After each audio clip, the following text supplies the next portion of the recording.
Mike.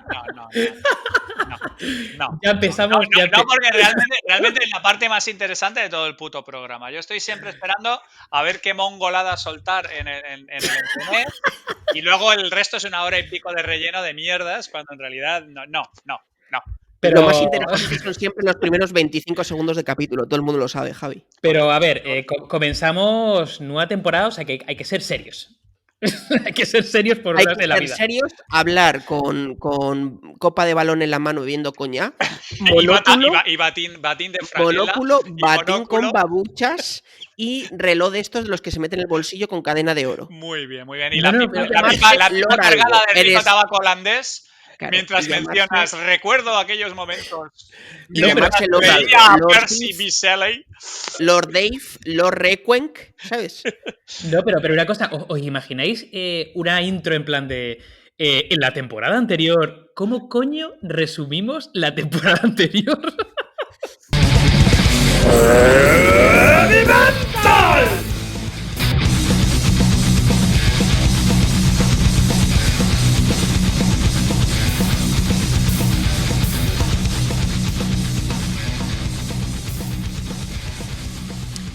Hola a todos, bienvenidos a un nuevo episodio y una nueva temporada de Heavy Mental, el podcast donde tres descerebrados intentamos hablar sobre temas muy absurdos, pero con la mayor rigurosidad posible.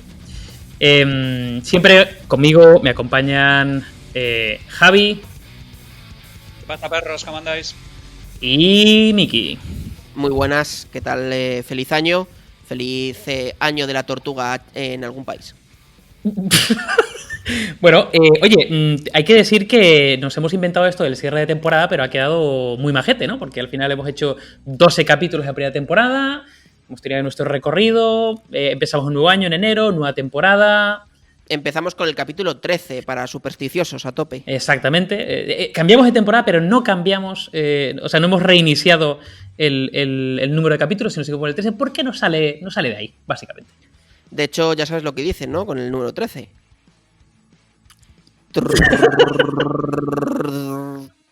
Capítulo 13.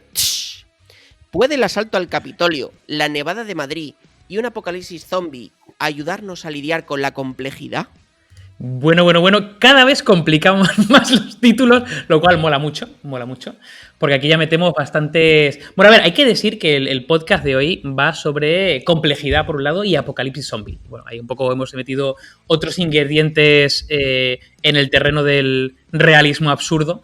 Un poco de todo, para no variar, ¿no? Como puede ser el asalto al Capitolio. Popurrí, salsa rosa, tomate. Exactamente. Hemos llegado a ese momento en que un apocalipsis zombie nos parece bastante viable. Exactamente. ¿Qué va a ser la verdad es que según está la cosa, viene ahora un apocalipsis zombie y uno se queda como está. Y de, oye, ponte a explicarle a tu abuela que es un apocalipsis zombie, ya lo entiende.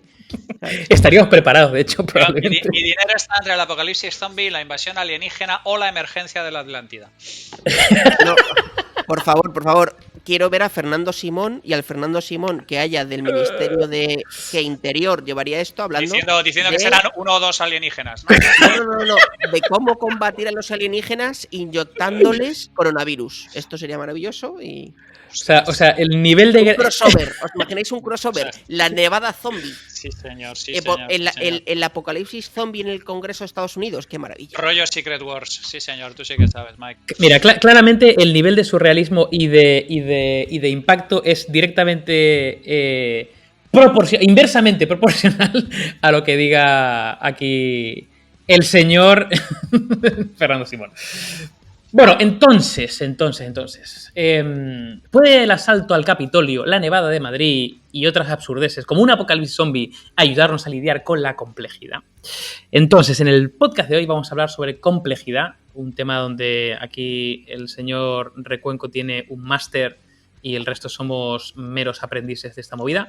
Y luego vamos a hablar sobre el apocalipsis zombie, como eje central, pero también pues tocando diferentes, salpicando, ¿no?, a diferentes cosas muy absurdas, que además a lo mejor hemos mencionado en capítulos anteriores relacionados con cosas que podrían pasar, ¿no? Y que será. Hombre, la verdad es que de este tema, quien sabe mucho del tema de salpicar temas es Nacho Vidal. Ya sabéis que él gestiona mucho lo que es el salpique. Y nada, vamos, temazo. Eso ha Salpicón. sido una de las metáforas más sutiles y más elegantes que he tenido el gusto de oírte, Miki, en los últimos 17 segundos. Me encanta que digas que esta es la sutil. Porque mientras lo he dicho, me he dado cuenta que tengo a mi futura esposa delante mío a menos de 35 centímetros. No, y tu esposa dentro de lo que cabe, ya ha demostrado tener unas parafilias raras. El problema es tu suegra, doña Marta, que te está oyendo. Que te la estás jugando, chaval. Ay, Dios mío.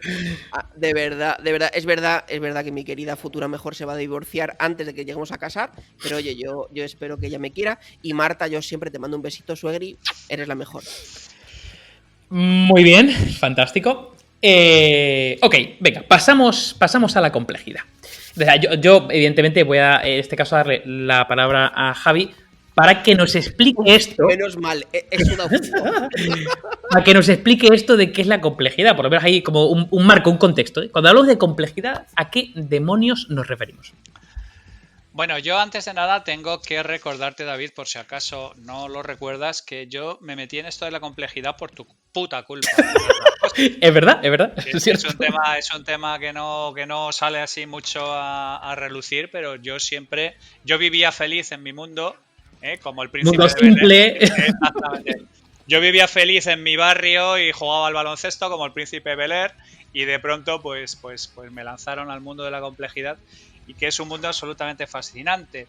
A ver, todo lo que tiene que ver con la complejidad, todo lo que tiene que ver con los problemas complejos, en realidad es una especie de paraguas gigantesco que recoge un montón de cosas de un montón de sitios, que en resumidas cuentas se puede decir que las cosas fáciles ya están hechas y lo único que queda ya son las cosas perras.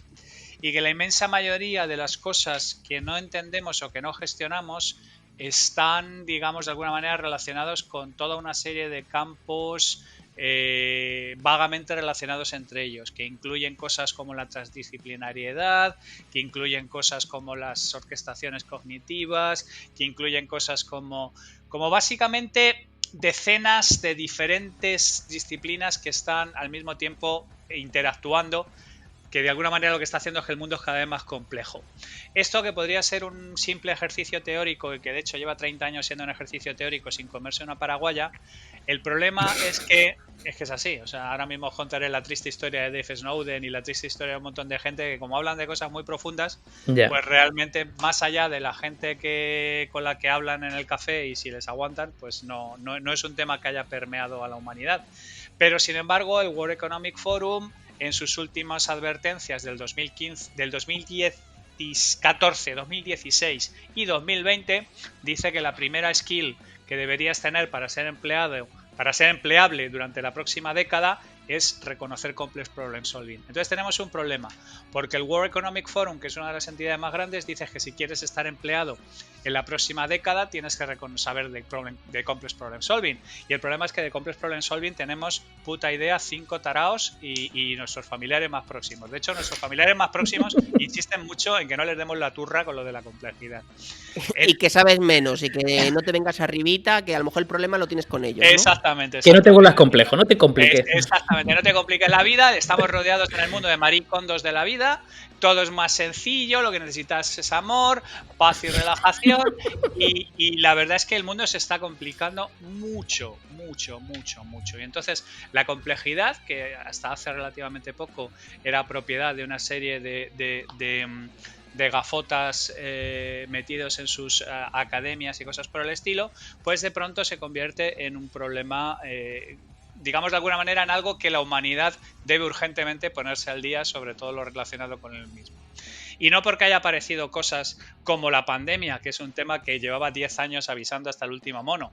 No porque no seamos capaces de gestionar una puta tempestad que nos avisan con 10 días de antelación la tempestad que va a haber, cómo va a ser y que nos vamos a cagar. O sea, no, eso entra dentro de otro capítulo que es el retraso humano cognitivo perpetuo. O sea, no, el tema es que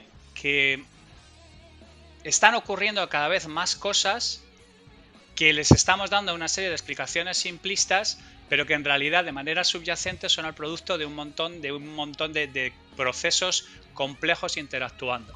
Y entonces entran otra serie de cosas como las ciencias de la complejidad, como digamos que de alguna manera las frutas más bajas del árbol ya han sido recogidas y lo que quedan ya son las cosas más complicadas.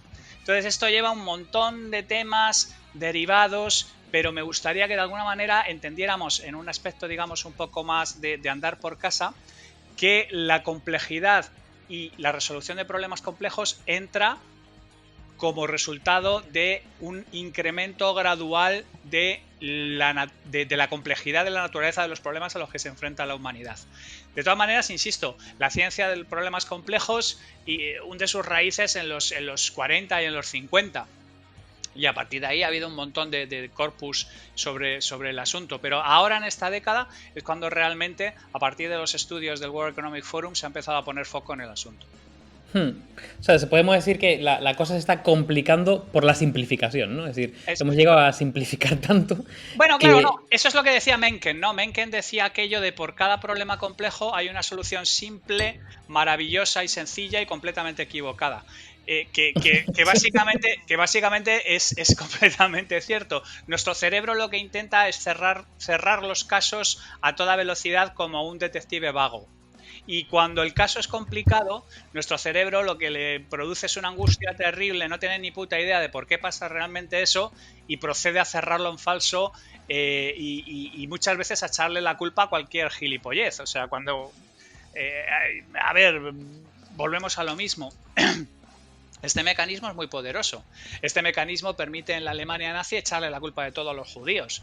O permite a determinadas personas echarle la culpa a los comunistas, o permite echarle la culpa a los inmigrantes, o permite echarle la culpa a los ricos, o permite... Cuando no entendemos realmente qué es lo que está pasando y las dinámicas que tenemos en el mundo donde estamos, es facilísimo coger un enemigo y ponerlo ahí. Pues ese es el clásico ejemplo de simplificación para que tu cerebro no se ahogue cognitivamente porque no tiene ni puta idea de qué es lo que está pasando. Que no es muy diferente a cuando se producían fenómenos atmosféricos en la antigüedad, de que caía un rayo, lo que hemos hablado varias veces, ¿no? Y a partir de ahí, pues, es que era el dios del trueno y este tipo de cosas. Tiene que ver con cómo procesamos el asunto. Lo que ocurre es que cada vez más los problemas sencillos están siendo resueltos, los problemas que van quedando cada vez más son cada vez más chungos y además estamos enamorados por completo de un concepto abstracto que tenemos de simplicidad. Nos gusta el maricondo, nos gustan las cosas minimalistas, nos gustan no complicarnos la vida, nos gustan los manuales de IKEA, nos gusta que nos den las cosas mascadas. Y entonces el choque de esas dos macro tendencias pues nos está dejando en muy mala situación, que es con problemas cada vez más complicados encima de la mesa y nosotros con menos herramientas cada vez para poderlos resolver. Tú, Mike, ¿cómo lo ves? ¿Cómo ves esto de la complejidad? A ver, tengo opiniones encontradas, ¿vale? Porque si hablamos de la complejidad como sentimiento abstracto desde un punto de vista humano, es muy parecido a Javi, ¿no? Creo que es verdad que cada uno, quizá por marcar nuestra parcelita como entes altamente sociales, necesitamos poner nuestra cagadita y eso hace que poco a poco el mundo, lleno de muchas cagaditas, se vuelva un ecosistema tremendamente complejo, ¿no? De hecho, yo creo que esto, cualquier persona que nos escuche, que trabaje en una empresa, sea más pequeña o más grande, sabe que las empresas suelen pasar mucho estas cosas, ¿no? Cuanto más grande, peor, de hecho. Y ya si hablamos del Estado, con miles o cientos de miles o millones de funcionarios intentando meter su cagadita, más jodido.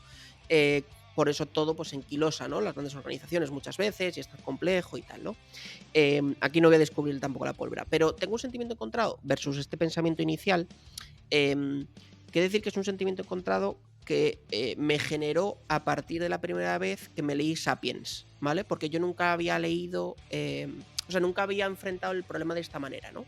Y es, al final Sapiens, una de las reflexiones que me dejó a mí, que a lo mejor podéis compartir o no, es que me genera cierta perturbación que te rompe ciertas certezas, ¿no? Ciertas cosas que tú das por hecho como algo muy normal, muy habitual, muy corriente, muy de puta madre, ¿no?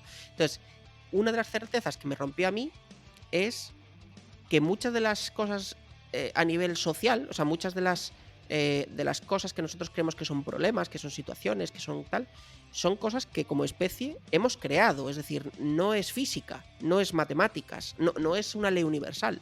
es un artificio que como raza, lo podemos llamar así, como especie, mejor que raza, nos hemos autoimpuesto.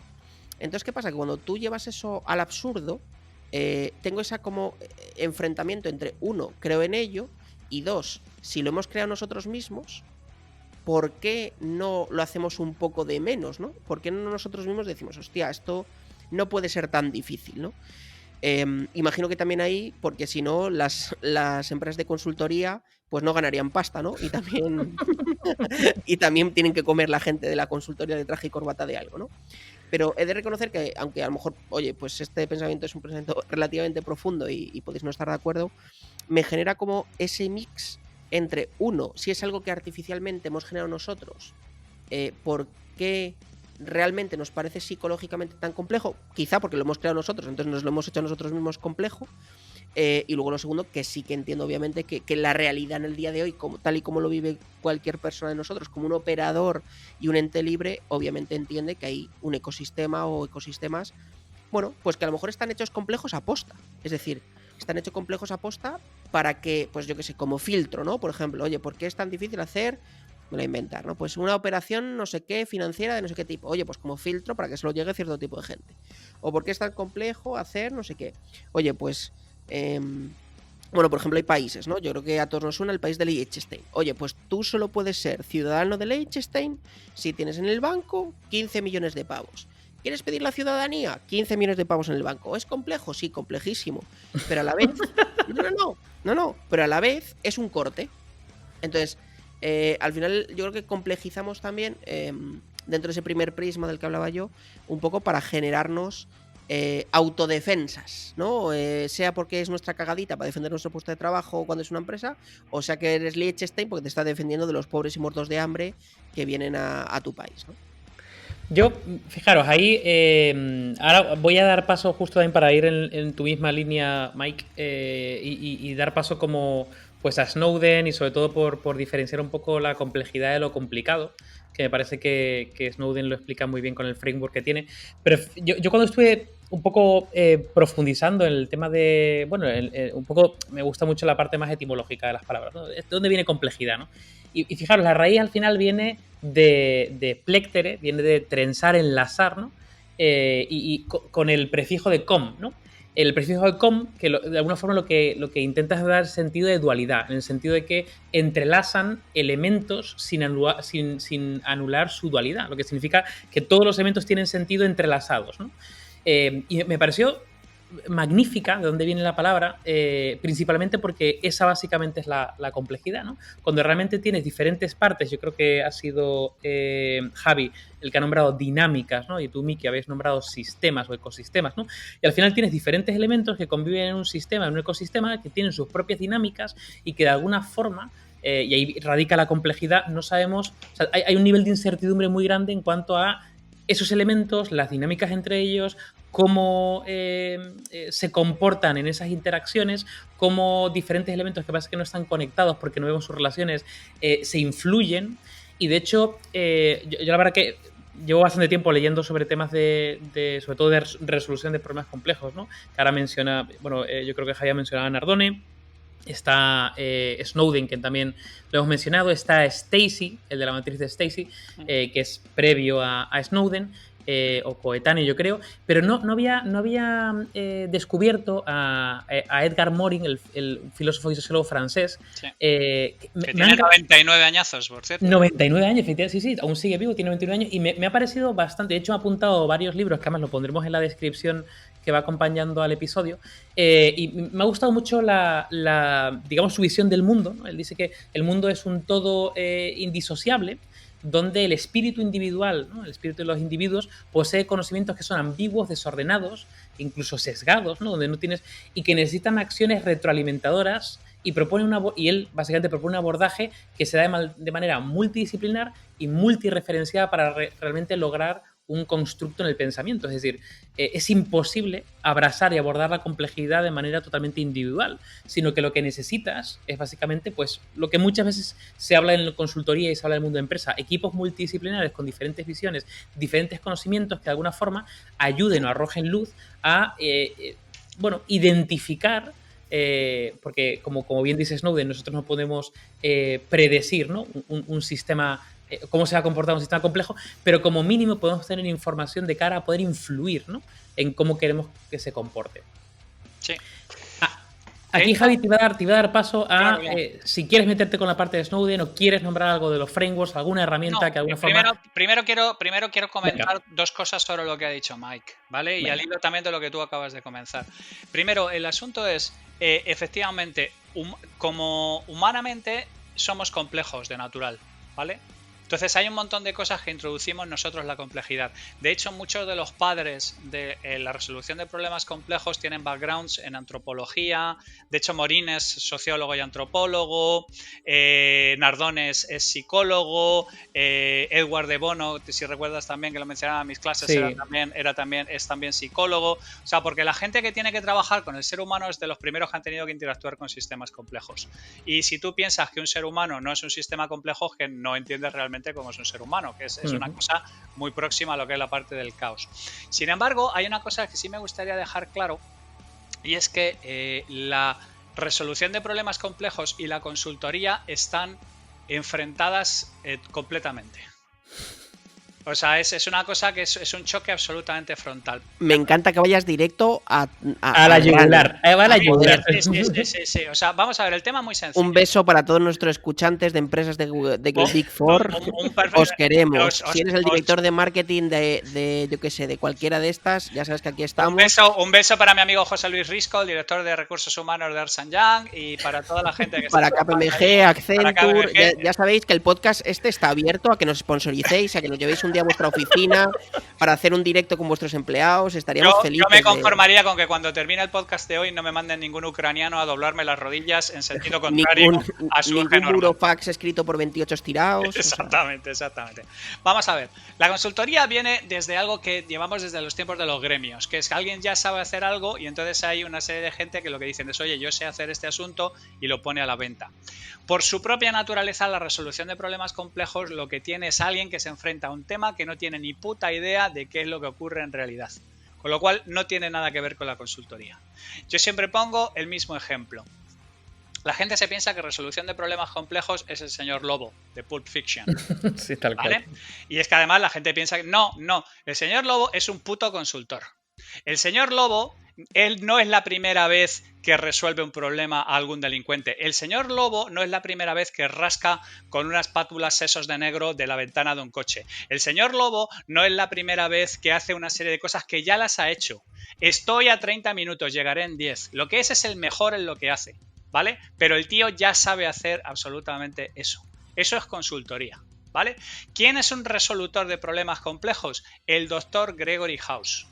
El doctor Gregory House, ¿vale? Que es un médico de mierda, es un sociópata, es un tarao, es una persona que no sabe pasar consultas, es una persona que odia al ser humano, es un drogodependiente, es un sociópata que trata mal a sus amigos y es un asco como ser humano, pero es una persona que es funcional cuando el resto de los médicos del hospital ya no son funcionales. Porque claro, es que recordad cómo funcionan los episodios de House. Es que parece que el resto de los médicos que están con él son subnormales. El que menos lleva 15 años entre pre-med, med, prácticas y su puta madre. Posiblemente en alguna de las mejores... Y a su lado son mongers. Exacto. No. Es que los otros están para resolver el 99% de los problemas que entran por la puerta del hospital. House está para la resolución de problemas complejos. Que es cuando todos los demás vienen y dicen, House, no tenemos ni puta idea de qué es esto. Y House, según entra, no dice, hombre, no, esto es un lupus, coño, además se te ha complicado con un uñero. No.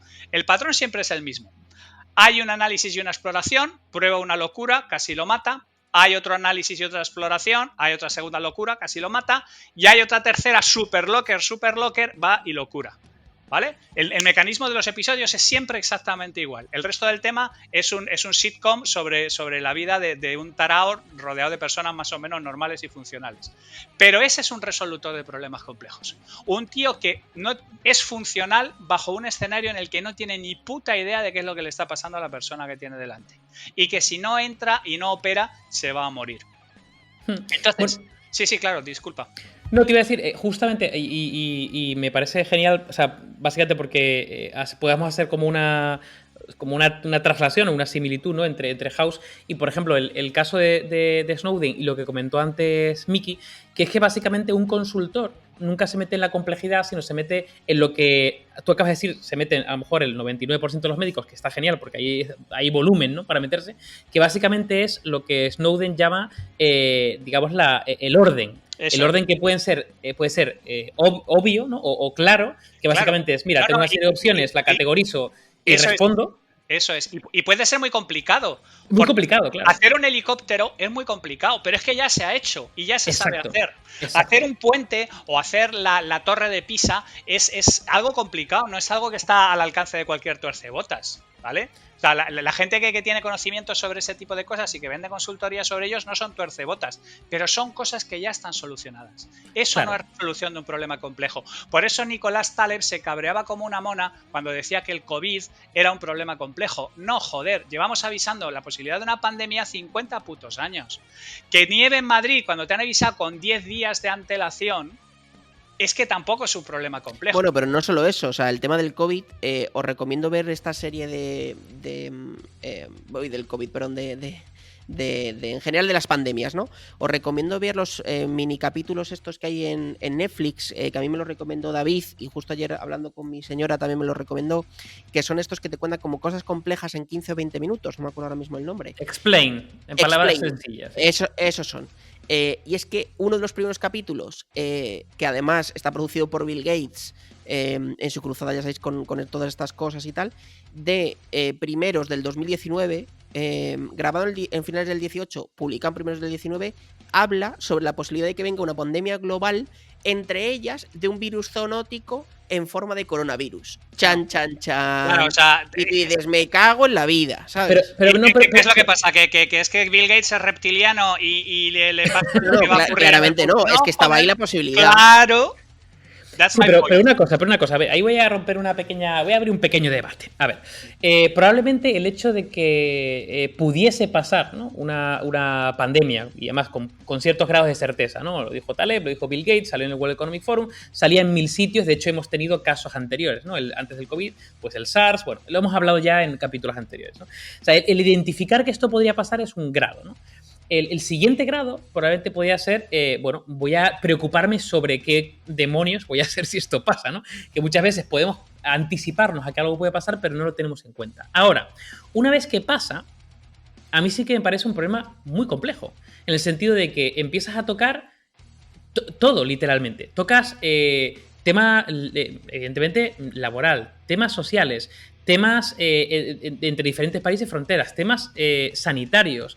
Empiezas a destapar una cantidad de cosas que están sumergidas que tampoco ni siquiera sabes muy bien cómo se van a comportar, porque dices, bueno, voy a activar los ERTES y te sale otra pieza que se mueve en el sentido contrario. Ostras, voy a activar no sé cuánto y te cae una nevada. Ostras, voy a activar no sé qué. Entonces, me parece que incluso previéndolo con tiempo, el tratar de gestionar y manejar, ya ni siquiera evidentemente un pueblo ni una ciudad, sino un país o la Unión Europea, en un entorno tan complejo como puede ser, o más bien tan complejo, porque no es caótico, es complejo, como el comportamiento que tiene, por ejemplo, una pandemia, me parece, francamente, me parece un problema complejo en sí. No la identificación, sino el cómo lidiar con ello de manera efectiva. Vale, te lo voy a plantear de otra manera. Sí. ¿Tú crees que hay margen de mejora con respecto a la estrategia que se ha seguido, por ejemplo, en España en el tema de esta gestión? Infinito. Vale. Entonces, digamos que de alguna manera, ¿tú crees que hay países o otros sitios donde se ha gestionado, por decir de alguna manera, de una manera más profesional, teniendo en cuenta que todo el mundo tenía la misma información, salvo China y cosas raras por el estilo? Todo el mundo tenía la misma información, se sabía perfectamente qué era lo que iba a ocurrir, ya había un montón de señales encima de la mesa, lo que hablamos muchas veces sobre el tema de las señales. Total. ¿Tú crees que no había margen de mejora en qué es lo que se ha hecho en este momento? O sea, yo creo que había margen de mejora infinito, y de hecho si de alguna forma los gobiernos se hubiesen preocupado, ¿no? Por decir, ostras, esto es posible que pueda pasar, vamos a generar, ¿no? Vamos a analizar el problema, vamos a ver los impactos que tiene, vamos a analizar el sistema, el ecosistema y vamos a intentar generar un plan de actuación. Yo creo que, evidentemente, hubiésemos actuado de manera mucho más efectiva. Pero hay, digamos, variables. Por ejemplo, a mí me gusta también el tema de la matriz de Stacy, ¿no? En el que él básicamente define los entornos complejos, no solamente con el nivel de incertidumbre, ¿no? que hay, por ejemplo, en las soluciones que planteamos en la tecnología, que habla de tecnología, sino que habla, por ejemplo, el nivel de acuerdo. Y mete también número de personas, es decir, cuanto mayor número de personas sea, mayor sea el desacuerdo y mayor incertidumbre, evidentemente estamos en el entorno del caos, ¿no? Pero simplemente el factor de cuanta más número de personas, es decir, no es lo mismo, pues yo qué sé, en un país como China, ¿no? En diferentes regiones que hemos hablado, que se dice, esto es así. ¿Por qué? Porque lo dicen 3 tíos. Ok, pues ya está. Ya se ha reducido el nivel de complejidad a un entorno probablemente complicado que no complejo. En cambio, ¿qué pasa cuando dices, ostras, tengo no sé cuántas comunidades autónomas que tienen cada una su cierta potestad? Tengo un gobierno que además está formado por coalición. Tengo además una Unión Europea que tengo que de alguna forma ponerme de acuerdo con fulanito y menganito. Tengo además, claro, ahí incluso habiéndolo hecho con tiempo, me refiero, previéndolo, estrategia y demás, es un ecosistema tan complejo por el número de agentes que tiene, que yo creo que de por sí, aunque evidentemente hubiera mejorado, sí que me parece un problema complejo. Es decir, yo entiendo a Taleb que es como, hostia, esto no es un problema complejo el haber identificado. No, haber identificado no. Es un problema complejo haber lidiado con él, haber lidiado con la pandemia. A ver, yo solamente, y por no centrarnos en el tema del COVID, que insisto, no es un problema complejo y queríamos hablar de complejidad. ¿Qué es lo que tienen en común todos los países que han gestionado de manera efectiva el COVID? Básicamente, sí, muchos. Hay países que no tienen ni que no una tienen sola 5 baja. millones de funcionarios, eso hace. No. Son países que básicamente le han entregado las llaves de la moto a los consultores que sabían del tema desde el minuto 1 y se han echado al lado. Políticamente y así. Bueno, Corea es el caso, ¿eh? Corea literalmente lo que hizo fue contratar aquí a 28.000 tíos de un día para otro y dijo, a ver, ¿qué tengo que hacer? Eso es, pero no solamente Corea, es que el número 2 de, no me acuerdo si era Taiwán. Es un epidemiólogo. Sí, Taiwán. Esos son los países que han funcionado, los países donde no ha habido injerencia política y se le ha entregado la llave de la moto a cosas que sabía la gente. Gestionar una pandemia es algo que los seres humanos sabemos. Que hayamos sido terriblemente incompetentes aquí tiene que ver con el mongolismo humano y tiene que ver con una mala gestión de las prioridades, pero no tiene que ver con el hecho de que la pandemia sea un problema complejo. Un problema complejo sería que viniera una invasión marciana o que ahora mismo emergiera la Atlántida, que es lo que estamos diciendo, que son cosas de que no tenemos precedentes, no tenemos ninguna manera de saber y no hay nadie en el mundo que sepa qué hacerlo. Sin embargo, teníamos gente suficiente para gestionar cómo gestionar una tormenta de nieve como Filomena y teníamos gente con conocimientos suficientes para gestionar una pandemia basada en coronavirus. Lo que pasa es que hemos tomado una serie de malas decisiones, pero eso no convierte eso en problemática compleja. ¿Vale? Que estoy de acuerdo, que todos... De hecho, es que a mí no me parece complejo. O sea, es decir, yo estoy de acuerdo con tu argumento y partiendo de la base, que creo entender tu argumento, de que hay precedentes históricos, los expertos de cualquier materia conocen esos precedentes históricos, con lo cual no debería ser complejo. Otra cosa es que la gestión de una pandemia es jodida. Y ya lo comentamos en un capítulo. Ya asumes que van a morir muertos por muy bien que lo hagas. Pero Miki, que tú eres un genio de la cultura pop, macho. ¿Qué pasa siempre en las películas de desastres? ¿Cómo empiezan las películas de desastres? Muriendo la de Dios de Peña. Algún político ignora por completo lo que le dice un científico. También. Sí, tal cual. Y normalmente es el presidente. Normalmente es el presidente, está preocupado porque hay una reelección, está preocupado porque no quiere transmitir no sé qué, está preocupado, pero siempre hay un científico diciendo que vienen las hormigas y nos comen las pelotas, que vienen las pirañas y nos comen las pelotas, que viene el meteorito y nos hace polvo, que estos van a venir y tal. Y eso es una metáfora de muchas cosas que ocurren, ¿vale? Pero en el caso de que vinieran los marcianos, es que es un problema complejo de verdad porque no hemos tenido una invasión marciana antes. Entonces no puede haber consultores en invasiones marcianas porque no ha habido invasiones marcianas. Entonces tiene que venir alguien que sea capaz de ser operativo bajo un relativo desconocimiento por completo de qué es lo que hay que hacer y darse cuenta de cuándo está en ese sistema caótico, complejo que decía David, que corresponde a todos los frameworks. Es que hay un montón de frameworks. Está el framework Seinfeld es uno, el de Stuart es otro, o sea, digamos que todos ellos lo que plantean es que hay determinados escenarios a partir de los cuales no podemos aplicar la consultoría porque no sabemos qué es lo que hay aquí. Es aquello de Ixun Draconis que había en los mapas antiguos. A partir de aquí, dragones. No tenemos ni puta idea de qué hay más allá de Finisterre. No lo sabemos. Total. Dicho esto, y a ver, estando de acuerdo contigo, Javi, a ver, es que el tema de la complejidad es complejo. Es decir, yo viendo un poco los diferentes frameworks, al final, pues hay una. Fíjate, yo creo que hay una muy poca distinción, además lo contaba Snowden, ¿no? Entre que una situación sea clara que sea compleja. Perdón, que sea complicada. Es decir, la distinción la ponemos en el nivel de conocimiento. Es decir, tienes un tipo experto, pues evidentemente una situación complicada la va a ser sencilla, ¿no? El salto de lo complicado a lo complejo, estoy de acuerdo contigo, que tiene que ver con no tener ningún tipo de punto de referencia, ¿no? Y por eso... con ningún análisis, estudio, precedente... Nada. Porque hay veces, por ejemplo, esto yo lo descubrí con el programón este que tenía... ¿cómo se llama? Bueno, el periodista este de la SER de toda la vida, Gabilondo, ¿no? Iñaki Sí. Gabilondo tiene un programón que se vea, no sé si lo recordáis, cuando ya no esté, en el programa Cero, ¿no? Cuando empezó el Cero de Movistar Plus, Sí, que si no lo sí. habéis visto, os recomiendo que lo veáis, ¿no? Súper Y interesante. recuerdo que a un físico de partículas, una persona que estuvo involucrado, él no directamente, pero bueno, que le había mentorado su doctorado y tal, varios premios Nobel, un tío de estos metido en el CERN y tal, decía, mira, nosotros no sabemos qué descubrimientos va a haber, pero sí sabemos que al ritmo de descubrimientos que estamos haciendo, durante la próxima década vamos a hacer 5 descubrimientos que maten, por ejemplo, ¿no? Decía, los principales 3 teoremas de física y 2 de matemáticas, ¿no? Por decir algo, a lo mejor no era teoremas, a lo mejor era otra cuestión, ¿no? Entonces, es verdad que tú puedes no saber el qué, pero puedes tener ciertas predicciones, ciertos análisis. Joder, yo creo que esto pasa también, joder, en economía, ¿no? Las economías cíclicas, todas las economías son cíclicas y tú sabes que hay momentos de valles y momentos de crecimientos, momentos de bears y momentos de bull y tal, ¿no? Y eso es así. Y tú no sabes a lo mejor cuándo va a llegar exactamente, pero tienes ciertas predicciones.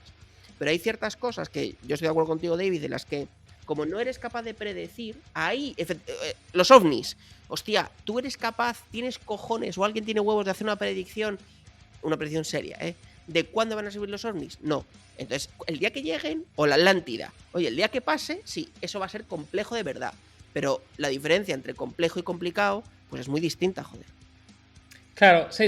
A ver, yo estoy totalmente de acuerdo con que por ejemplo, yo que sé, un país que haya gestionado una... Claro, es que también supongo que dependerá de la mirada y el grado de conocimiento, ¿no? Al igual que, por ejemplo, una situación complicada se puede hacer muy sencilla cuando tienes a los consultores, ¿no? Como hemos dicho, Taiwán cogió y le dio las llaves de la moto a un consultor. Perfecto, lo llevó a buen sitio. ¿Por qué? Porque tiene conocimiento para llevarlo a buen sitio, ¿no? ¿Qué ocurre? Que cuando... no voy a hablar de la incompetencia y estupidez humana, que también, que ya Javi lo ha comentado, pero sí que es cierto que un entorno complicado se puede ver muy complejo cuando no tienes ningún punto de referencia. Claro, pero es que, a ver, pero a donde yo voy, David, que te entiendo perfectamente, ¿eh? Pero es que mi abuelo, si se ponía a freír un huevo, podía montar un Cristo en la cocina que había que llamar a los bomberos. Claro. Es que una cosa realmente trivial en las manos incorrectas se puede volver rápidamente el Cristo de todos los tiempos, ¿vale? E insisto, hacer un helicóptero es un tema complicado, pero le preguntas al señor Sikorsky y estoy seguro que dice, hacer un helicóptero es una pollada, porque es algo que me hago yo porque tengo el conocimiento, ¿vale? Entonces, yo lo que quiero que entendáis es que la naturaleza del problema complejo se adquiere desde el mismo momento en que no tenemos track record sobre cómo se hace este asunto. Otra cosa es que nosotros, intentando pintar una pared o seamos incompetentes y hagamos de aquello un Cristo monumental, pero ya se han pintado muchas paredes, ¿sabes? Y ya se han resuelto un montón de ecuaciones y ya se han hecho un montón de cosas y la humanidad ha progresado en un montón de cosas y en el momento en que ya se ha resuelto, eso deja de ser un problema complejo. Es un tema complicado que requiere o tocar alguna de las cosas de Chopin o tocar alguna de las cosas de ¿cómo se llamaba el violinista? Ojo, de Paco de Lucía. De Paco de Lucía, de Paganini o de Rachmaninoff. Sí. Que te pones ahí a tocar Paco de Lucía y a ver si tienes dos huevos de tocarlo. Son cosas. Paco de Lucía es un tío que le deberíamos dedicar un programa alguna vez. Tiene algunas Estoy de acuerdo. De frases completamente gloriosas. Apuntado. Pero es que ya los ha tocado. para tocar eso solamente pertenece un selectísimo grupo de gente de la humanidad, pero eso ya está tocado, eso ya está hecho. ¿Vale? Entonces, la naturaleza del problema complejo se adquiere cuando no se ha hecho antes. ¿Y qué es lo que ocurre y por qué ahora mismo estamos hablando de problemas complejos? Porque Snowden lleva predicando en el desierto desde el 93. Snowden sale de IBM hablando de problemática compleja y el mundo le suda la minga porque con la consultoría ya teníamos bastante. Ya teníamos bastante con intentar actualizar a la humanidad como para requerir entrar en la complejidad. Pero el problema, insisto, es que las frutas bajas del árbol ya se han cogido y ya solo quedan las chungas. Y por eso entra la complejidad a tope, porque ahora mismo los problemas que tenemos encima de la mesa son muy complicados y de una naturaleza de lo que no tenemos referencias previas. Y por eso entra la complejidad. Porque si no, Snowden se puede llevar otros 30 años como se ha tirado predicando en el desierto. Porque Snowden lleva diciendo lo mismo desde el 93. Seinfeld, que es su framework, lo han estado tocando con la gente de Cognitive Edge y todo esto y tal, pero hasta el 2015... no hay, en las ciencias de la complejidad, por ejemplo, no se empieza a hablar de ciencias de la complejidad aplicada. O sea, antes era una especie como de ciencia pura. Ya, pero esto me interesa, teórica. Javi. Yo no sabía que existía ese concepto de ciencias de la complejidad. Sí. O sea, ¿qué se aglutina bajo ciencias de la complejidad? Bajo ciencias de la complejidad hay decenas de cosas. Sistemas no lineales, hay 1000 cosas. Es como inteligencia artificial. Tú piensas que inteligencia artificial es exclusivamente una cosa, ¿no? Pues ahí está metido reconocimiento de patrones, inteligencia... sí, modelos matemáticos. Hay un montón de cosas. En lo que tiene a ver la parte de ciencias de la complejidad es que no sabes lo que hay, macho. Hay teorías de sistemas dinámicos, hay teorías de sistemas complejos, autoorganización, sistemas complejos vivos como los hormigueros, las colmenas, todo este tipo de cosas, dinámica de sistemas, toda la parte de cibernética, que es una cosa que es de los años 40 y 50, macho, con Norbert Wiener y toda esta gente. Ciencia cognitiva, cómo funciona el cerebro, teoría computacional de la complejidad. Bueno, es que hay 700... Luego haya peña que pese a eso siga pensando en el terraplanismo, de verdad. Bueno, sí, pero porque también hay... El mundo es un lugar muy variado. Total. Pero la realidad es que la complejidad aplicada acá, los tíos que están enterrados en sus laboratorios intentan a ver si esto de la ciencia de la complejidad se puede aplicar a algo, es algo que empieza en el 2016-2017, que es cuando empiezan a tener algo de que les escuchan. Porque sigo insistiendo que Snowden, con todo lo que es Snowden, lleva predicando en el desierto desde el 93. O sea, Snowden lleva desde que salió de IBM y de hecho, claro, Snowden saca Seinfeld, lo empieza a vender en IBM. IBM dice, ¿qué de Vale, pero espera, Javi, un segundito. Vale, porque yo creía que estabais hablando de Snowden, el de la NSA. Entonces, explica bien. No. Maravilloso. Son también primos por parte de padre. Vale, ¿ese pollo quién es? O sea, es decir, ¿es americano? No, es Edward Snowden, es galés. Sí, galés. Ah, vale. ¿Vale? De hecho, yo siempre decía como tú bueno, yo decía cinefin o cinefin, pero cuando le escuché decirlo, no, él llama... Es una palabra galesa, no claro, sé ni cómo polla se pronuncia. Se pronuncia Kinevin. Y significa... Venga, hombre. O sea, ya no se lo tengo que leer el libro. Significa hábitats. A mí me parece un tipo realmente sabio este tío. No, a ver, Snowden es un tío al que yo directamente... no he tenido los cojones de enfrentarme intelectualmente con él en determinadas cosas. Os lo juro. Y ya sabéis que yo... No... Oye, yo te digo una cosa. Yo ahí me siento en tu equipo, porque es lo que me pasa a mí con todos los capítulos con vosotros. Pues Snowden es un tío... Pero ¿cuál es el problema de Snowden? Snowden es que el problema es que habla desde una nube colocada por encima de la troposfera a todos los primates que hay abajo. Y claro... Volvemos a lo mismo, cuando IBM intenta colocar comercialmente como parte de su tema consultor, porque es que Snowden trabajaba para IBM, pues es que se da cuenta de que nadie entiende una puta mierda. Y entonces, no sabe ni por dónde viene, ¿no? No sabe ni por dónde viene. Entonces Snowden se pira, sigue trabajando en sus gárgaras, sigue haciendo cosas, da charlas y tal, pero nunca jamás, porque la ciencia de la complejidad, por ejemplo, Snowden daba muchísima formación al NHS, a la Seguridad Social Británica. Pero nunca le hicieron ni puto caso, ni puto caso. ¿Hasta qué? Hasta que estalla el COVID. Porque claro, él decía, oye, mira, que es que esto nos va a pasar y no vamos a saber reaccionar, y efectivamente esto es lo que ocurre. Y ahora Snowden de repente es el poster boy de un montón de gente, le llaman a todas partes, hace un montón de cosas. Pero el Snowden entonces es como un Simon Sinek, pero el Simon Sinek de la cultura millennial y de la cultura empresarial. ¿O cómo No, a ver, no. Sinek es un tío, ¿cómo te diría yo? Muy al contrario, que se preocupa mucho de comunicarse correctamente, de mandar mensajes macro.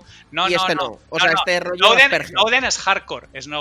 Pero yo he tenido que ver vídeos, tío, de Snowden parándolo cada, no sé, 30 o 40 segundos diciendo, espera, a ver qué demonios ha dicho con este ejemplo, con esta movida. O sea, y además es un tío muy riguroso. Entonces, cuando él dice, voy a hablar de aporías y voy a hablar de toda la parte que tiene que ver con la parte del antropocentrismo y tal, pues el tío se mete 700 libros de antropología social, habla con 400 mendas e integra todo lo que tiene dentro de lo que es el corpus de Seinfeld. Lo cual le hace absolutamente intragable para cualquier consejo de administración.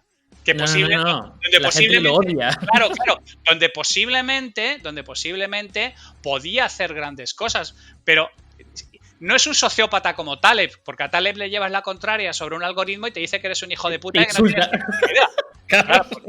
Porque Taleb tiene, igual que es un puto genio por un montón de cosas, pues tiene los cables muy pelados por un montón de cosas. Snowden te dice con absoluta educación y elegancia que eres un gilipollas y que no tienes ni puta idea de lo que estás planteando, pero con una clase de lore inglés. A ti te ha quedado claro que eres gilipollas, pero no entiendes por qué no. Entonces, hay una frustración brutal. No, te lo juro. Snowden es un tío que yo, cuando me voy a poner un vídeo de Snowden o me voy a leer un artículo de Snowden, yo me tengo que preparar como si me fuera a la montaña. Una barrita energética, botas de altura. O sea, no es por nada, pero ahora estabas hablando de él y de Taleb y digo, voy a buscar si Taleb y Snowden han hablado alguna vez o alguna pesca. Y hostia, hay un reply del año pasado de Taleb a Snowden en Twitter diciéndole en plan que es un bullshitter. Sí. Taleb a Snowden. Vale. Bueno, muy Taleb. Muy Taleb. Taleb en el momento en que le dices que tiene un error en alguna fórmula, lo que hará será mearte encima y decir que tu padre y tu madre no se conocieron. No, es que le dice literalmente Taleb a Snowden. Show us some mathematical formulas if you can, or shut the fuck up. Vale, pues sí, muy Taleb, efectivamente. Entonces, claro, el problema es de siempre, que es que la complejidad es que se aísla en su propia torre de marfil y no llega a la utilización. Joder, si es que os lo estoy diciendo, la complejidad aplicada es del 2016, 2017 y hasta entonces llevábamos 50 años con todo el mundo haciéndose gárgaras monstruosas en sus apartados académicos. De hecho, el gran problema de la complejidad es que, y yo tal y como yo lo he visto, es que no tiene divulgadores. Porque la gente que ejerce la complejidad dura percibe la divulgación casi como una cosa como de pobres, ¿sabes lo que te quiero decir? Y yo personalmente creo que el conocimiento, quiero estar al acceso de mucha gente, es un conocimiento en cierta manera desperdiciado. Bueno, yo fíjate, con el tema me ha pasado con el tema de la cibernética. El tema de la cibernética era un tema que no había tocado nunca, literalmente, y bueno, por un máster que hice, tenía una asignatura de cibernética, me ha parecido maravilloso. La cibernética es la ciencia que estudia, digamos, la teoría del control y la teoría de sistemas. Los sistemas y cómo controlar los sistemas o cómo se comportan, ¿no? De hecho, es súper curioso porque cibernética viene de kibernetes, que básicamente es la palabra griega para asignar el timonel o el timón, ¿no? Y básicamente el objetivo de la cibernética es eso, ayudar como a timonear, ¿no? o a dirigir un sistema complejo, que también, bueno, de ahí viene Kubernetes, ¿no? En el mundo de la tecnología. Todo lo que el caso es los contenedores y la... Exacto, dockers y tal. El caso es que la cibernética me ha parecido un mundo apasionante, pero claro, muy hardcore y sin de alguna forma... Claro, como es un tema que abraza, ¿no?, la complejidad para lidiar con ella, es un tema que tiene una barrera de entrada relativamente alta. Sí. Probablemente también muy parecido al tema de los futuros. El tema de los estudios de futuros, que para mí, conecta mucho o estaría dentro de ciencias de la complejidad, claramente, porque al final es un tema muy, muy complejo el lidiar con todas esas proyecciones futuras. Pero ¿qué pasa? Que ha habido una adopción por un conjunto del mundo del diseño que han conseguido simplificar, como se simplificó el design thinking, al tema de diseño de futuros, que de alguna forma han bajado el nivel de entrada, pero claro, bajas el nivel de entrada simplificando y por tanto te pierdes una gran riqueza que es la que te permite realmente lidiar con la complejidad, ¿no? Y ahí está un poco el problema de ese. Pues esa es la auténtica espada de Damocles de la complejidad. Que cuando baja es aquello de que no puedes fijar la velocidad y la posición de un electrón al mismo tiempo. Cuando baja el listón para hacerse entendible, digamos que de alguna manera pierde la parte más potente de su aplicación. Exacto. Pero yo creo que es más importante que la gente tenga al menos es un poco como el cálculo diferencial, ¿vale? Que yo creo que al menos es importante que la gente tenga al menos un mínimo acceso a una serie de conceptos básicos y por lo menos intentar entender a una serie de actores básicos, mejor que permanezca en el secreto de la cábala al que solo están llamados los elegidos para la gloria, porque creo que la complejidad hay que sacarla de las catacumbas y llevarla, aunque sea una versión más simplificada a la gente, y al que ya domine más o menos los conceptos básicos, ya empezarle a meter con la parte hardcore. Yo, por ejemplo, en mis charlas a gente, a directivos y cosas por el estilo sobre complejidad, es que, claro, no les hablo de cibernética, ni les hablo de epistemología, ni cosas por el estilo. Les hablo de cómo pueden utilizar eso, como decía Richard Rummelt, que la estrategia en realidad es problem solving. Es decir, oye, no, de verdad es que vosotros tenéis en vuestras compañías problemas complicados que no necesitan de aporías ni necesitan de grandes constructos intelectuales, pero que no podéis acercaros de una manera trivial a ellos porque son mucho más complicados de lo que parecen. Uh-huh. Vale, si os parece, yo creo que también el World, que lo hemos hablado varias veces, ¿no? El World Economic Forum está haciendo una labor también ahí de divulgación. Vital. Y, efectivamente, porque al final cuando dice el World Economic Forum, no, una de las competencias es el complex problem solving, ¿no? Pero también es el pensamiento sistémico y también es el tema de perspectiva y tal. Al final todo gira en torno a la ciencia de la complejidad y el intentar cada vez más, ejercitar o tener una serie de competencias para lidiar, abrazar la complejidad y no, digamos, tener un modelo tan sencillo que de alguna forma no puedes hacer nada con él. Entonces, puedes hacerlo, pero llegar a conclusiones equivocadas, que es lo que intentas evitar. O literalmente, atacar todos los problemas con un martillo, ¿no? Cuando realmente lo puedes atacar con otra movida, ¿no? Vale, entonces, conectando este tema con el segundo, ¿no? Hemos dicho, oye, pandemia global no es un problema complejo, es un problema muy complicado. Probablemente si nunca lo has hecho puede parecer complejo, pero probablemente hay otras personas que lo hayan hecho, por lo tanto, y ahí lo que decía Snowden, ¿no? Buscar best practice, ¿no? Para poder incorporarlo, se puede convertir en un problema complicado o en un problema muy sencillo. El asalto al Capitolio, ¿no? Que tiene, yo creo que yo no sé si ahí Javi quiere meter un ¡zaga! Pero bueno, asalto al Capitolio, pero hemos nombrado el tema de la nevada de Madrid, también es un problema complicado, no complejo, incluso puede ser sencillo, pero claro, ahora viene el qué será lo siguiente, ¿no? Y yo creo que se ha visto por Twitter y por diferentes sitios todo tipo de memes relacionados con, bueno, por lo siguiente va a ser pues una invasión extraterrestre, no sé cuánto. Y siempre en estos casos sale un apocalipsis zombie. Pero siempre sale, no, es decir, históricamente el apocalipsis zombie ha sido como la carta comodín de, pues ahora viene un apocalipsis zombie, ¿no? Y siempre sale. El caso es ¿por qué hablamos de apocalipsis zombie? Es decir, ¿por qué no hablamos? Siempre sale el mismo ejemplo cuando realmente lidias con algo como de que pasan muchas catástrofes juntas o que pasan muchas cosas totalmente imprevisibles. De repente, lo siguiente va a ser un apocalipsis zombie. ¿Qué nos pasa con los zombies? A ver, Mike. Joder, pues me pasan muchas cosas. Lo primero, que me encantan todas las pelis de zombies. Lo segundo, que bienvenidos nos caen bien los zombies. Sí, lo segundo, que bienvenidos a Zombieland, tanto la 1 como la 2. Bueno, la 1 y la 2. No sé si la 2 se llama Bienvenidos a Zombieland o Zombieland 2, no sé cómo es. Me parece una obra maestra del humor. No sé si la habéis visto los dos. Sí. Pero me parece... Javi, ¿tú lo has visto? No, bueno, pues te echas unas buenas risas, ¿eh?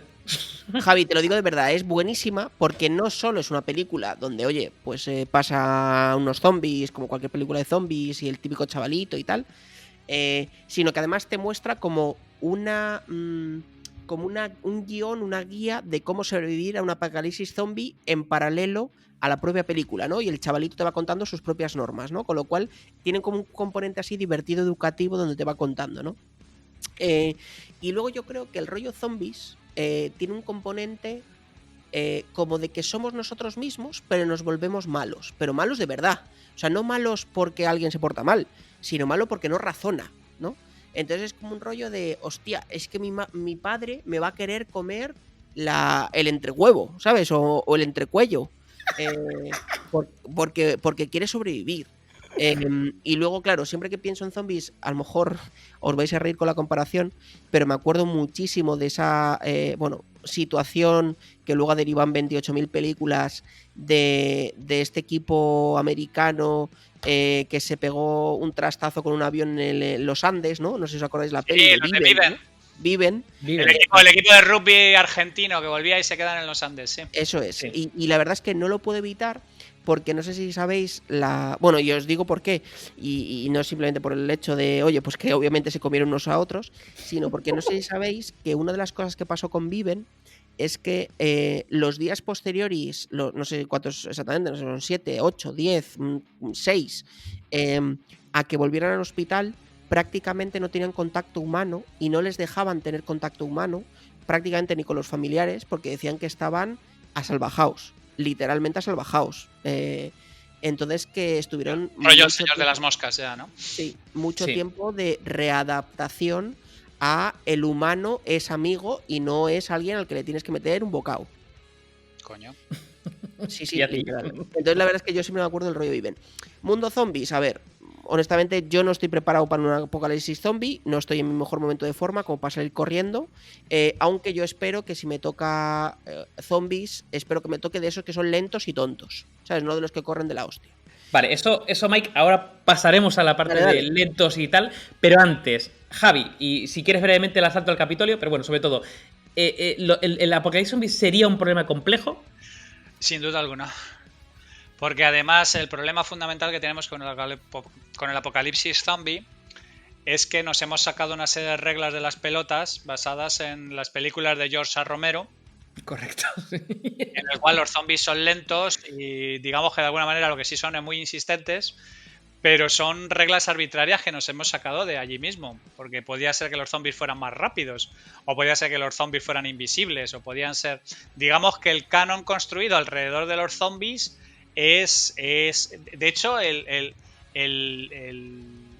canon construido alrededor del apocalipsis zombie generalmente tiene su génesis en una pandemia de algún virus particularmente agresivo. Hay un montón de construido sobre eso, ¿no? Desde toda la saga de videojuegos de Resident Evil, todo esto de aquí, están todos basados en la misma idea de un virus mutágeno que te vuelve caníbal. Pero claro, yo creo que la idea esta de Romero del zombie lento y torpón la tenemos tan metida en la cultura, es que este es un tema de Mike, de cultura popular. Si tú ves los zombies de Alone in the Dark, que se supone que es un juego basado en la literatura de Lovecraft, y ves los zombies de Resident Evil, que es algo basado en un ataque de un virus liberado por una megacorporación chunga, los tropos del zombie son exactamente igual. Va con las manos por delante, va arrastrando los pies, va lento y te lo cargas de un escopetazo en la cabeza. Entonces yo creo que ya, digamos, de alguna manera el tropo de cómo funcionaría un apocalipsis zombie ya está instaurado, pero está basado en la cultura popular, en la película de La Noche de los Muertos Vivientes, en las películas de George A. Romero. El vudú haitiano no tiene nada que ver con esto. El vudú de Nueva Orleans no tiene nada que ver con esto. Funcionan las cosas de otra manera. Es otra historia completamente diferente. Conecta con cosas como el golem hebreo, de cómo se resucita a un siervo para poderlo ejecutar, solo que combinado con el tema de los muertos. Entonces sí, esto sí sería un problema complejo, porque no tenemos ningún track record, porque yo estoy seguro que si hubiera una invasión zombie de verdad, todo lo que hemos aprendido en los libros de cómo sobrevivir a una invasión zombie no nos valdría ni para tomar viento. Probablemente. De hecho, fijaros, yo haría, esto me recuerda al mítico enjuto Mohamuto, ¿no? Que decía, no son zombies, son infectados. Claro, yo haría una distinción entre zombies infectados. Es decir, que parece o sea, que no es lo mismo. Un zombie básicamente es un muerto viviente, según el canon de Romero. Es decir, es una persona que muere y por algún motivo resucita, ¿vale? O por lo menos su cerebro tiene esos impulsos, ¿no? Que le llevan a resucitar. y no tienen por qué ser lentos. Es decir, la lentitud de los zombies, aunque Romero sí que lo extendía, pero por ejemplo, en el caso de Zombieland, no todos los muertos son lentos. De hecho, la posibilidad de que ni en The Walking Dead tampoco. La mayor parte son lentos, pero hay otra tipología, ¿no? Que un zombie sea lento o no requiere, o sea, o está supeditado a cómo ha muerto. Es decir, si ese zombie ha muerto, pues no sé, porque le han reventado, no sé, el pecho y una pierna, pues ahí te va a ir lento porque tiene que ir cojeando, ¿no? Es decir, no le crece otra pierna. Entonces, básicamente pero los zombies son esos entes que mueren y de alguna forma por el virus o por lo que sea, resucitan y tienen como su cerebro y por eso solamente pueden reventarle el cerebro porque su cerebro es lo que le mantiene de alguna forma con vida. Por otro lado, el tema de los infectados, que es el caso de Resident Evil o es el caso, por ejemplo, de la maravillosa 28 días después o Guerra Mundial Z, vale, en ese caso el paciente, la persona no tiene por qué morir, ¿no? De alguna forma se le inyecta algo, un virus, por ejemplo, en 28 días después está muy vinculado, por ejemplo, o muy inspirado con el tema de la rabia. Entonces, de alguna forma se le inyecta un virus. ¿28 días no eran vampiros? No. ¿O era 28 días y lo estoy confundiendo con otro? No, perdona, es que hay un cómic que se llama 28 días. No, se llama 28 días de noche o algo así, o 30 días de noche. Ah, puede ser. Perdona, no, pero el 28 días después esos son infectados, igual que REC. Entonces, básicamente, en ese momento, lo que suele pasar es que a esos infectados siguen siendo humanos, en el sentido de que no han muerto y han resucitado. Por tanto, si le vuelas, no sé, medio pecho por antes ya no puede hacer nada, no hace falta reventar la cabeza de alguna forma, pueden desangrarse, es decir, otra muy diferente. Lo que pasa es que, bueno, con el tema de, por ejemplo, algo con ese símil de la rabia, de alguna forma pues pueden tener, entre comillas, algunas capacidades sobrehumanas, ¿no? Pues un umbral muy elevado del dolor, pues a lo mejor mayor rapidez, una sed de sangre que le lleva a tener una serie de impulsos y demás, pero bueno, estará por ahí. ¿Tú qué opinas, Mike? ¿Estamos ahí en la misma página? ¿O? Sí. De hecho, estaba haciendo una reflexión de intentando acordarme la serie que también os recomiendo a todos, de inglesa, de Dead Set. Ostras, chaval. Que además es una serie. Bueno, es de Charlie Brooker, ¿no? Fue Brooker, previo. Fue escrito por Charlie Brooker. Eso. Pero no fue el director. El director fue otro pollo que se apellidaba The Manch o algo así, que era medio inglés, medio francés, que era el típico tío que igual te hacía una peli de Disney que te hacía esta cosa, ¿no? O sea, era un poco que le pegaba todo. Tiene su sentido. Sí. Dead Set, nada, es una miniserie de 5 temporadas, de 5 capítulos de una sola temporada, del 2000, debe ser 8 o 9 o 7, o sea, vamos, tiene su tiempo. Que básicamente, bueno, pues sin haceros mucho spoiler, es la casa de Gran Hermano de Reino Unido que están metidos dentro y fuera hay el apocalipsis zombie y ellos de repente están esperando a que, bueno, pues eso, a que llegue la final, a que les llamen para ver quién gana y tal, y de repente ni Dios les hace ni puto caso. Y estaba intentando pensar, no sé si tú te acuerdas, David, qué tipo de situación se va en Dead Set, pero yo creo que incluso que ni se cuenta, ¿sabes? No, yo creo que ni se cuenta. No Porque sé, yo creo que no se llega. Me parece un ejemplo muy bueno de planteamiento de película zombie, ¿no? Porque incluso es. Juraría que también estaba ambientada en alguna de. Bueno, de George Romero, ¿no? Que lo decíais antes, ¿no? Aunque no dice exactamente igual. O sea, no recuerdo exactamente igual, pero como que sí que se ambientaba un poco el rollo, pues de que sí que había algunos que te perseguían ahí a tope y tal. Pero sí, Dead Set yo creo que es una de culturilla de zombies que si no la habéis visto, igual que Bienvenidos a Zombieland, os la recomiendo. Y por supuesto Guerra Mundial Z, que dentro de las populares a mí seguramente sería la que más me gusta. Yo soy más de 28 días después, estoy enamorado de esa película. Fíjate, Mike, has dicho una cosa antes que era el tema de volvernos malos, ¿no? De alguna forma. Y yo ahí investigando un poquillo oye, los zombies realmente existen, ¿no? Es decir, no como zombies como tal, pero bueno, que es lo más parecido que existe a día de hoy, que es a un zombie, ¿no? Y fíjate, encontré un estudio de Harvard, que además lo compartiremos también en los enlaces, que habla sobre el síndrome de la deficiencia de la saciedad atáxica neurodegenerativa. Y básicamente es muy curioso porque lo que habla es que, bueno, el lóbulo frontal, que es frontal y prefrontal, ¿no? que es donde de alguna forma tenemos es como el lóbulo, es la parte del El cerebro. neocórtex, toda la parte humana, básicamente. Claro, la parte humana y la parte del control. Es de alguna forma lo que nos da ese. Bueno, de alguna forma no da rienda suelta a todo lo que se nos ocurre, sino que tenemos un grado de control ahí, ¿no? Hay un procesado de eso, de lo que queremos hacer, y donde también está conectado, por ejemplo, con las neuronas espejo, que teóricamente es la que nos dan ese grado de empatía, ¿no? De entender lo que el otro siente, ¿no? Pues básicamente en este tipo de enfermedades lo que pierdes es ese mayor control, o de hecho el lóbulo frontal deja de funcionar literalmente, por lo tanto te mueves por impulsos sin ningún tipo de freno ni de filtro, y luego tampoco tienes esa empatía. Entonces digamos que lo más probable, lo más cercano que tenemos a día de hoy, acercar a un zombie, evidentemente sin ser un zombie porque no ha muerto y ha resucitado y todo lo que hemos dicho, pero probablemente sería eso, básicamente porque pasa a ser una persona o un ente que de alguna forma se mueve por impulso sin ningún tipo de control, ¿no? Me ha parecido interesante esa reflexión. Lo que tendría que ver más con digamos, enfermedades mentales, como bueno, sería 100% límbico, ¿no? 100%... sí, reptiliano. Es como... puro y ya sería está. Cero racional, ¿no? 100% raza.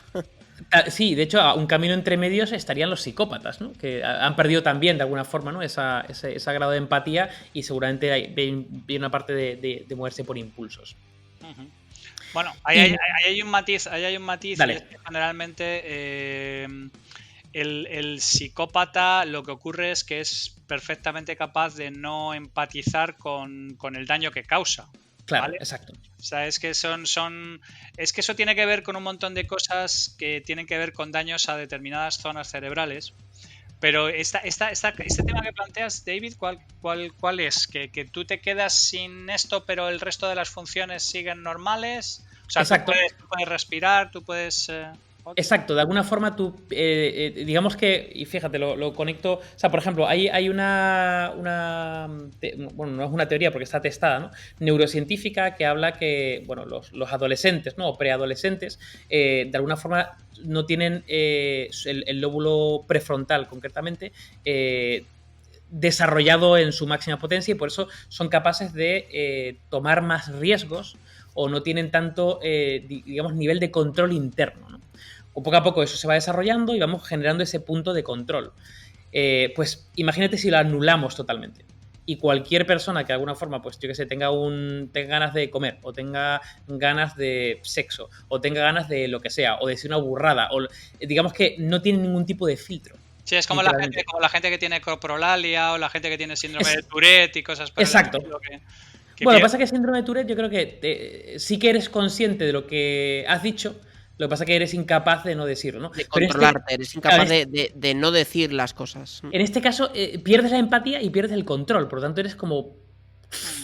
pues literalmente una especie como de zombie psicópata, ¿no? Prometedor. Buen vecino. Muy prometedor. A quien pedirle sal y estas cosas. No, pero a mí me gustaría, Miki, a mí me gustaría... ¿Cómo lo ves tú? La evolución un poco, digamos, de la narración, del relato común sobre la parte de zombies. Porque claro...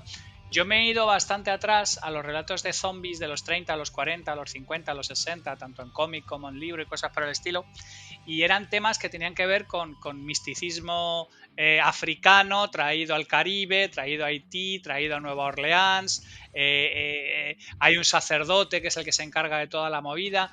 O sea, a mí me parece fascinante cómo de esta idea fundamental del sacerdote que es capaz de traerse un esclavo de entre los muertos, hemos llegado a estos que son casi raves de cadáveres, donde el número es muy importante y que, por ejemplo, los convierte en carne de cañón fantástica para los videojuegos, porque no es lo mismo que matar ese mismo número de personas o matar ese mismo número de soldados enemigos o cosas por el estilo. Claro. Me parece curiosísimo la evolución del tropo zombie según ha ido cambiando y evolucionando la cultura occidental. Bueno, de hecho, es que seguramente... A ver, yo no soy antropólogo y no soy sociólogo, pero lo más probable es que la gente que haya escrito estas historias, y bueno, no de ahora, sino del siglo pasado, del anterior, del 19, ¿no? Que también hay, bueno, o empieza a ver sobre hombres que vagan y se comen niños y demás, se basen un poco en ese tipo de cuestiones, ¿no? En ese tipo de brujería, magia negra, uno que pasaba por el campo y sin quererlo se comió 2 kilos de ayahuasca y entonces empezó a fliparlo y mordía a la gente por la calle sin querer. De hecho, yo creo que al final todo este misticismo pasa igual que con el hombre lobo, que con el Yeti no, porque es otro caso, pero bueno, cosas de este tipo donde realmente la realidad o la imaginación viene pues de casos similares o de una mezcla de un caso que pasó una vez hace 50 años, que alguien le pone un poquito de ciencia ficción y de ahí pues saca una novela y la novela a los 50 años se hace famosa y saca una peli y no sé qué, ¿no? De hecho, joder, yo creo que al final pues relatos típicos, como decía, el hombre lobo, ¿no? O otro ejemplo yo creo que muy bueno, que no es exactamente lo mismo, pero ejemplifica muy bien este ejemplo, que es Drácula, ¿no? Al final Drácula, como tal, los vampiros como tal, posiblemente nunca existieron. Que hubo un tío hace 400 años, Clan Blampate en Rumanía, que hizo no sé qué, que le gustaba que le clavaran estacas o clavaba estacas a la peña. Vlad el empalador, ¿no? Claro, efectivamente. Que no le gustaban los ajos y porque le daban urticaria y no sé qué, no sé cuántos, pues sí, seguramente existió históricamente, sí, seguramente existió el tío. Seguramente, pues el tío era un friki y bebía sangre para dar cojones a la gente, a los vecinos. Y de ahí. No, básicamente empalaba a los enemigos en el camino Exacto. que llevaba a su castillo. Eso es. Entonces de ahí, pues viene un poco quizá el misticismo.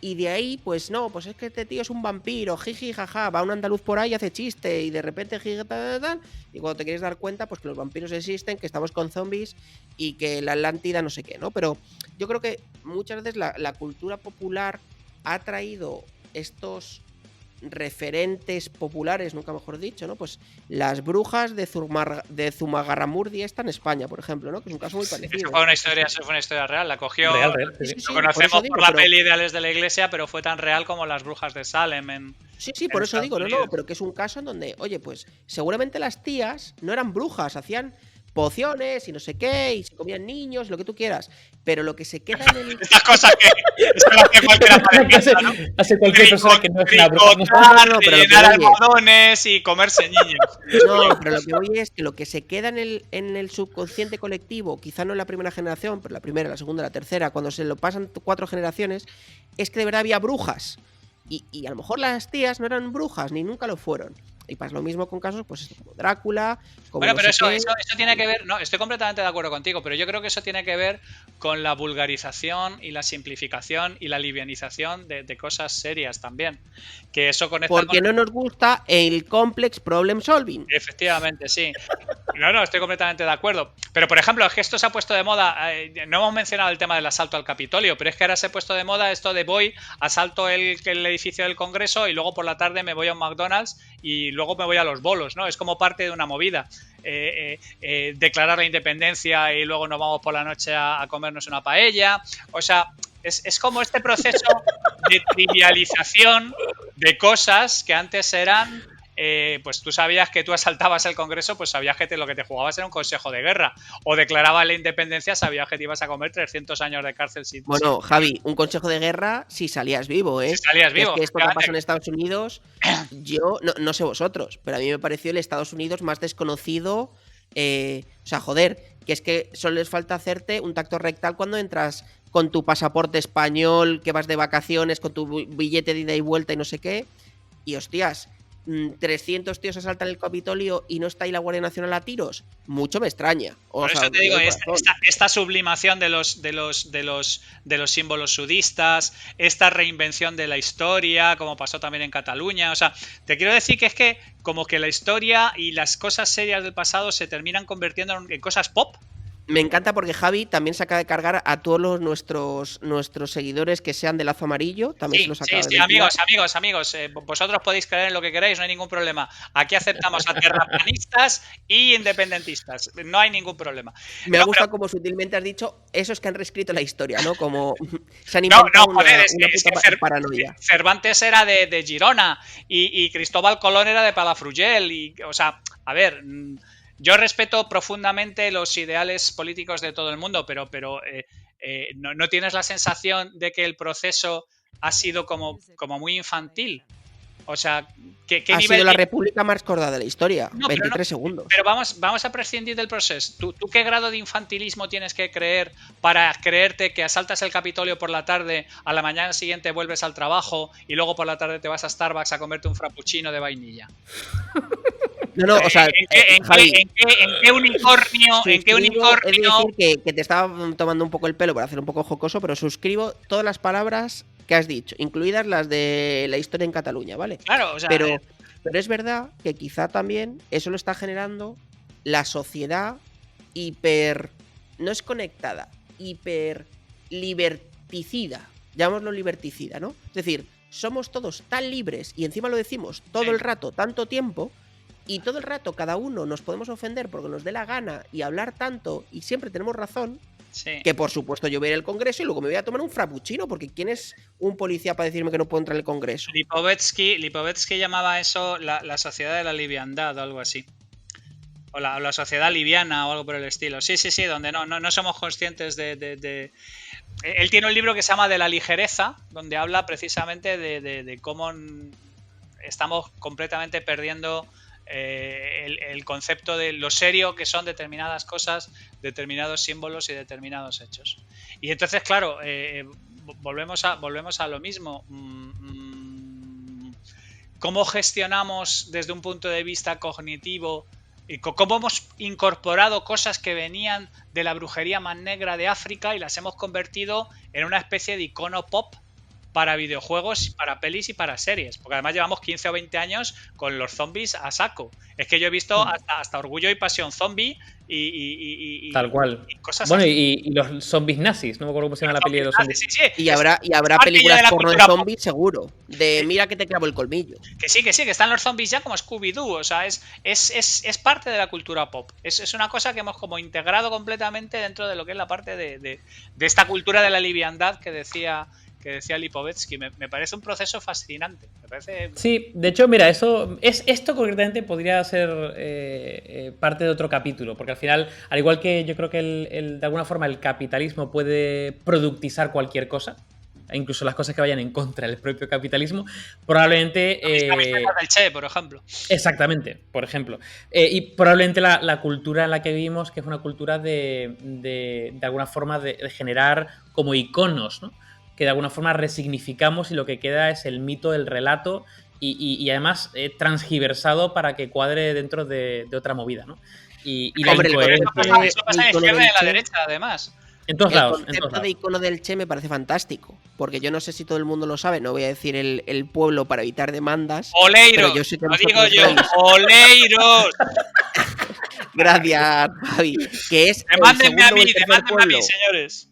El segundo o el tercer pueblo con más renta per cápita de España, es decir, yo creo que nadie puede decir que no es capitalista, o sea, ojo, un pueblo en medio de la Mariña coruñesa y tiene la estatua más grande de España del Che, que es un busto, bueno, no es una estatua, es una cara gigante, y es en el pueblo de los Forraos, o sea que... Sí, pues yo digo que no ha pasado por una resignificación pop. Exacto. Se ha convertido en otro icono completamente distinto. Y bueno, insisto que esto es propiedad de todo el mundo, ¿eh? O sea, estas resignificaciones pop de ídolos de la historia me parecen fascinantes, la verdad. Vale, chavales, entonces, por ir cerrando. Pregunta para Javi. ¿Pueden el asalto del Capitolio, la nevada de Madrid y un apocalipsis zombie ayudarnos a lidiar con la complejidad? Solo el apocalipsis zombie. Todo lo demás son cosas que ha pasado lo que ha pasado por pura incompetencia humana. Mike. Pues mira, yo estoy de acuerdo con Javi, pero vuelvo a mi argumento primigenio. No solo por incompetencia, sino porque es algo ante lo cual no puede haber una previsión. No hay ni un histórico, ni un análisis, ni una previsión plausible, ¿no? O factible. Con lo cual... yo creo que efectivamente es solo el apocalipsis zombie, los extraterrestres, que el núcleo de la Tierra tiene forma de queso gruyère y huele muy rico a dulces de regaliz rojo y la Atlántida. Magnífico. Y yo estoy totalmente de acuerdo con Javi. Ahí el debate y el pulso de la pandemia es un problema complejo, complicado, claramente está ganado. Es complicado y donde no nos hemos enfrentado es con los zombies y probablemente cualquier teoría que hayamos sacado, que además hay muchas, incluso hay ¿cómo se llama esto? El Centro de Control y Prevención de Enfermedades de Estados Unidos sacó hasta un kit, ¿no? Antipandemias y donde mencionaba que podía ser utilizado para un apocalipsis zombie, pero igualmente todo lo que sabemos está inventado o está, pasado a través de la ciencia ficción. No hay evidencias reales, por lo tanto, probablemente tendremos que reinventarlo absolutamente todo si pasa realmente. Por cierto, una cosa que no dije al principio es que teníamos ya un tema para este podcast que cambiamos gracias a un comentario de José Antonio Mijares. O sea que guay que, pues eso, oyentes y fans nos digan cosas porque ya veis que somos capaces de cambiar y crear un top. Somos heavymental@gmail.com. Ahí estamos para lo que queráis. Escriban amigos, no somos nadie sin ustedes. Escriban cosas muy sencillas, que la complejidad no es lo nuestro. Eso es, no. Bueno, chavales. Bueno, chavales, que bueno, un episodio más. Empezamos nueva temporada y a ver lo que nos depara este añito que tenemos por delante. Y gracias a todos por escucharnos. Un placer, chicos. Salud y ciencia. Cuidaos mucho. Chao.